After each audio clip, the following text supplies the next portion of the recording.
Yo, Wagwan, Wagwan, it's your boy Nav, and today we're gonna be talking about what to know before your first pop-up shop. Let's get it.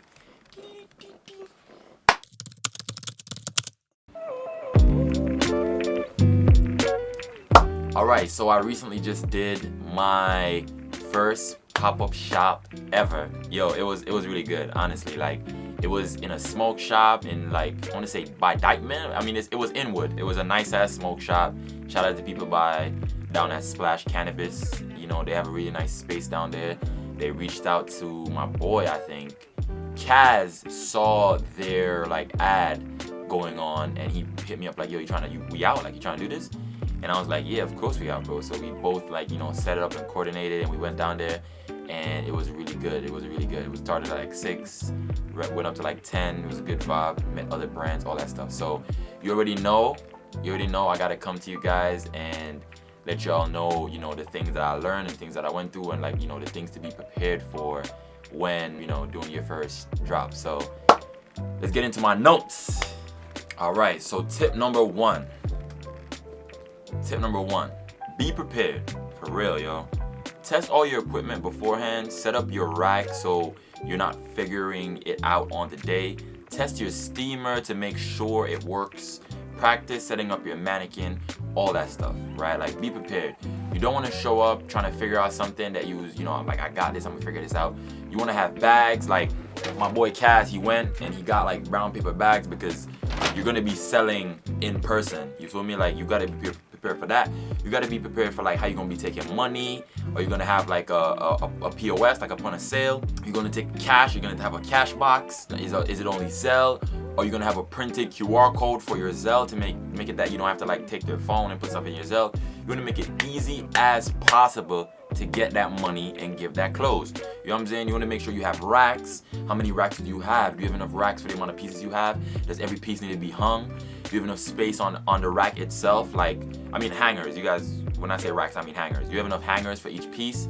Do you know how to set up your rack? Does your rack work? We was there trying to figure out the rack because I basically just was the first time using this rack. Never set it up before, and we all they was there trying to figure it out, and that took time. You know what I'm saying? So definitely be prepared. That's definitely one of the things I learned. With the experience, it's just being over prepared because you want to make it as streamlined as possible to give your brand out to the world. That one is kind of self-explanatory, but you might not think about it. You might just think, oh, I'm gonna pop up and sell some stuff. Like, you might not think about it. So it's definitely something to think about. Number 2, be early. Be early, bro. Like, this is one of the main things I struggle with. And if you know me, you know I'm not the most punctual person in the world. Working on that as much as I can because, I'm a businessman, so I have to be punctual. Time is money. But not for real. Like, be as early as possible. Like, an hour early isn't crazy. Like, talk to the people and, see how early you can be there. But 30 minutes early the least, an hour early is not bad. An hour from the time they say it starts. Because that's the time you're going to tell people, I'll show up at 6. You need to be there at 5. You can't be there at 6 with everybody else. That doesn't make sense. Right? I was late because I was coming from work. So it was basically like, yo, I'm going to get off work and grab my box and then head straight down there. That's another thing too. I should have had my box in the car. Like, I think I went home to grab my stuff and like change from my work clothes, but I should have really had I could have planned that better. I should have had my clothes in my bag to change from work and then just drive there and have all my stuff in my car, right, from the morning from me going to work, and then just drive there, and that would have cut off the time. I would have probably made it there 5:30 instead of getting there exactly at 6. You feel me? So the other thing about being early is that you want to get a better spot, right? So sometimes it's predetermined what spot you're going to be having. Like, sometimes like, oh yeah, you book this, so you're going to get this spot, or you book that, so you're going to get this spot. But if it's first come, first serve, you want to be early to get a great spot. Because we were late and we got the worst spot. We got the spot all the way to the back beside the bathroom, bro. All the way to the back beside the bathroom. That's the worst spot. So if you was earlier, we probably would have been by the door. There's some people that's gonna walk into the pop-up shop, especially if it's an indoor type of shop, and you're not gonna go all the way to the back. You're gonna check out the first 3 brands and be like, oh, I'll just walk in my dog, or I'll just walk in by and I popped in. Popping in doesn't go all the way to the back. You know what I'm saying? So it hurts you not being early and to get that more opportune spot to set up your clothes. Our rack was in a weird position where, like the back of the rack, you couldn't get there. You couldn't walk there because we just had a whack position. You know what I'm saying? We just had a whack spot. So we or not the whack spot, but the worst spot. It was inconvenient. While there's some guys, they had a big ass area for display, banners, a table, all that stuff. While we got the crumbs. All right, number 3. Be confident about your brand. I'm gonna read all this right here. You have to be ready to explain what your brand means and what it stands for, right? You're going to be in a real life situation on display to people you've never met before, complete strangers. They're going to ask questions and you need to be confident and ready to answer them. You need to know down pat. You have to have your elevator pitch ready, basically, right? You have to have your elevator pitch ready so that when somebody says, "What's your brand about?" you say sentences in 30 seconds, bro. 30 seconds or less. And that explains what your brand stands for. Because yes, they might stand there for the 5-minute explanation, but they might not have time for that, right? And even so, the 30 minutes should be the hook. So it's like, oh yeah, I do this and I do that, and like all the little details, and that might sell them on the brand. But you need to be able to say, oh, it's end frame. It's about the evolution of art, right? And then that is like, oh, what does he mean by that? Then you can get into that. You know what I'm saying? Then you can get into what that means. You can get into like, oh, if it's a work in progress and all that stuff. You don't have to have a perfect slang. You don't have to be like Toyota, let's go places, or whatever their slogan is. I don't think that's Toyota, or Honda, let's go places. I don't know. You don't have to have like a perfect tried and true, or BMW, the ultimate driving machine, right? You don't have to have that yet. You need to be able to say confidently that, yo, I'm working on the slogan, or this is what I want it to be, and this is where it's at. You need to have all that stuff ready to say. You can't be like, yeah, it's something I'm trying out. People love to use experimental. And if it really is experimental, you can say that. But if it's not, people can sense that. People can sense that you're not some troubled artist that's just experimenting with clothes.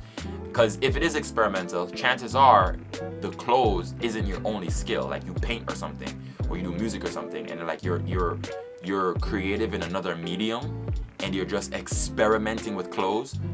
I feel like you can be able to display that. And if that is your case, then you need to have your paintings at the pop-up shop with you. You need to have your music at the pop-up shop with you. If the clothes is just an experiment and your creative medium is from another thing, you need to be able to display all of that concisely and confidently. Alright. Number 4, be friendly, right?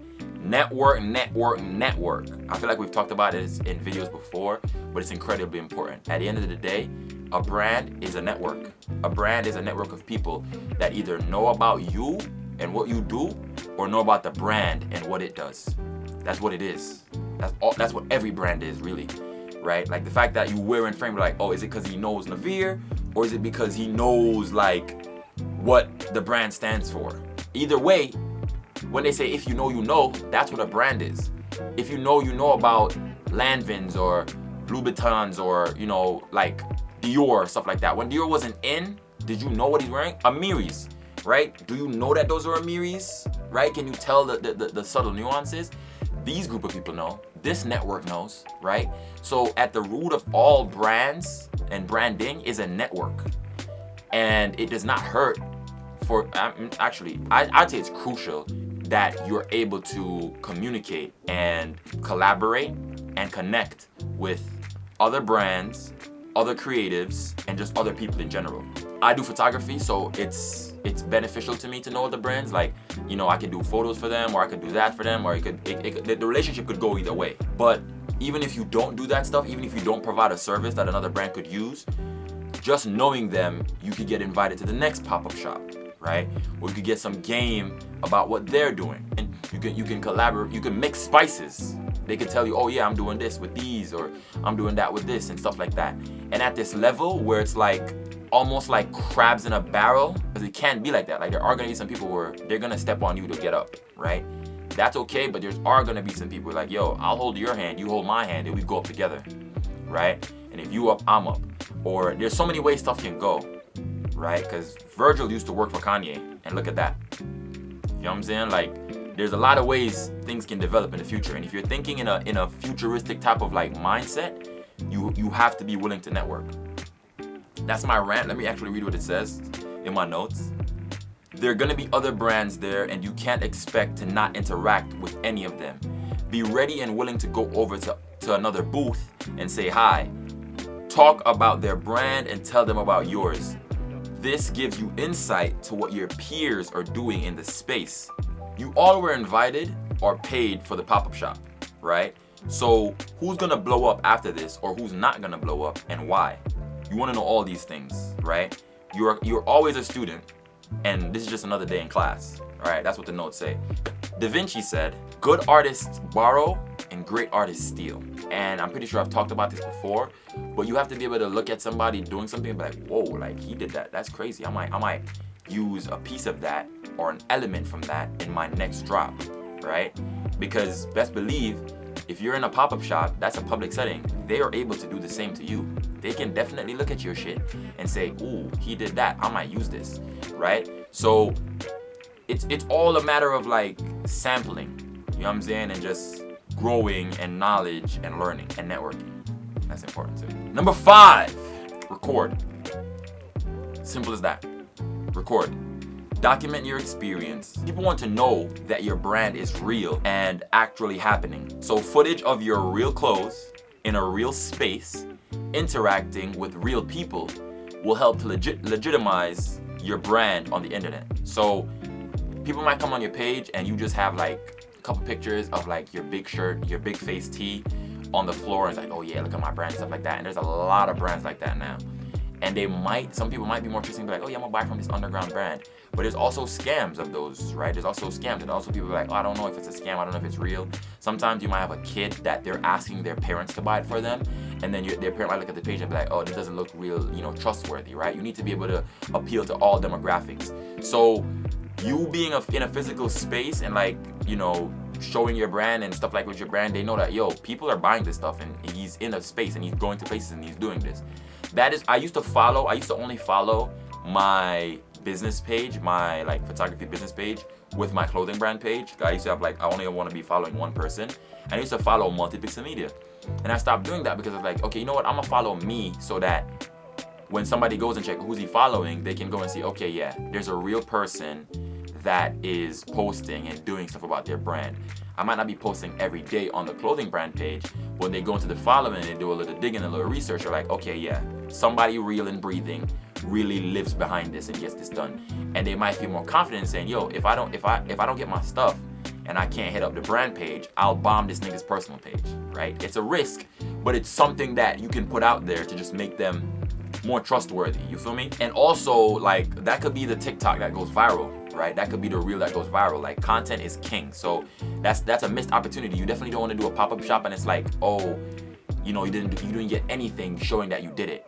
You want to get like a highlight reel or something like that to show that, yo, this is what happened and this is what the people who didn't pop out, this is what they missed, right? So unless you're an established brand already, then this might not matter to you if like that's your niche and like your persona is like the if you were there thing. Like, we're not going to show anything. But for the average brand, right, and above average brand, right, for a majority of brands, I should say, you're going to want to get that content to show people that, yo, this happened and you weren't there. This is what you missed. Like stuff is happening. So this is just the first of many. Best believe that. I had a blast at this pop-up shop. Made sales to like people I don't know, and made sales to like strangers and stuff like that. And not even like it's not even about people I don't know, because like I've done that before, but it's like it might have been somebody who knows somebody that I know. These were complete strangers, and they just saw the brand, they touched it, like, oh, I like this, and I'm like, oh, I'm gonna buy this right now.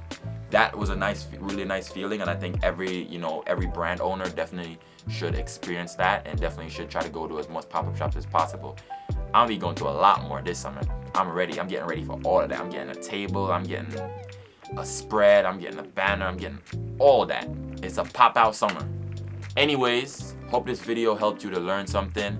I'm Nav, and this YouTube channel is about me, growing my brand and just growing as a person and stuff like that. And if you want to join me on that journey, subscribe down below. Till the next time, you don't know, CFT.